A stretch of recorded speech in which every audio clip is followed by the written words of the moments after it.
السلام علیکم ورحمۃ اللہ وبرکاتہ۔ پیارے بھائیوں، میں نے آپ کے لیے ایک بہترین ٹاپک لایا ہے۔ آئیے چلتے ہیں ہم اپنے ٹاپک کی طرف۔ نحمدہ ونصلی علی رسولہ الکریم، اما بعد فاعوذ باللہ من الشیطان الرجیم، بسم اللہ الرحمن الرحیم۔ السلام علیکم ورحمۃ اللہ وبرکاتہ۔ ہمارے آج کی موضوع ہے قربانی کس پر واجب ہے۔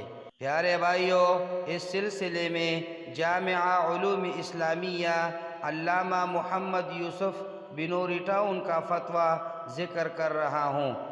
پیارے بھائیوں، قربانی واجب ہونے کا نصاب وہی ہے جو صدقہ فطر کے واجب ہونے کا نصاب ہے، یعنی جس عاقل، بالغ، مقیم، مسلمان مرد یا عورت کی ملکیت میں قربانی کی ایام میں قرض کے رقم منہا کرنے بعد 7.5 تولہ سونا یا 52.5 تولے چاندی یا اس کی قیمت کے برابر رقم ہو، یا تجارت کا سامان یا ضرورت سے زائد اتنا سامان موجود ہو جس کی قیمت 52.5 تولہ چاندی کے برابر ہو، یا ان میں سے کوئی ایک چیز یا ان 5 چیزوں میں سے بعض کا مجموعہ 52.5 تولہ چاندی کی قیمت کے برابر ہو، تو ایسے مرد و عورت پر قربانی واجب ہے۔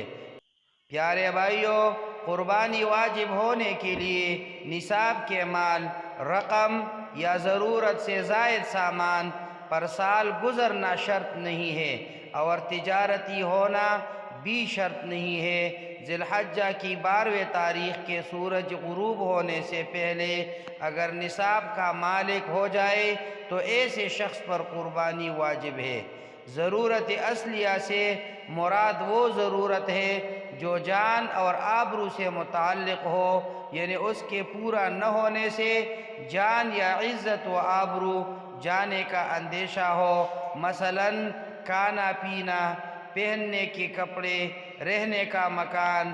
اہل صنعت و حرفت کے لیے ان کی پیشہ کے اوزار ضرورت اصلیہ میں داخل ہے، اور ضرورت سے زائد سامان سے مراد یہ ہے کہ وہ چیزیں انسان کے استعمال میں نہ ہو، اور ہر انسان کی ضروریات اور حاجات عموماً دوسرے سے مختلف ہوتی ہے، اور راجح قول کے مطابق ضروریات کو پوری کرنے کے لیے اشیاء کو جائز طریقہ سے اپنے ملکیت میں رکھنے کی کوئی خاص تعداد شریعت کی طرف سے مقرر نہیں ہے، بلکہ جو چیزیں انسان کے استعمال میں ہو اور انسان کو اس کے استعمال کی حاجت پیش آتی ہو، اور وہ اشیاء تجارت کے لیے نہ ہو، تو ضرورت اور حاجت کے سامان میں داخل ہے۔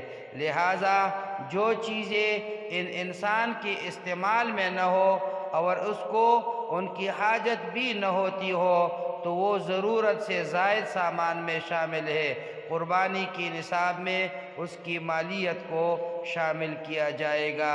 اقول قولی ھذا استغفر اللہ لی ولکم ولسائر المسلمین۔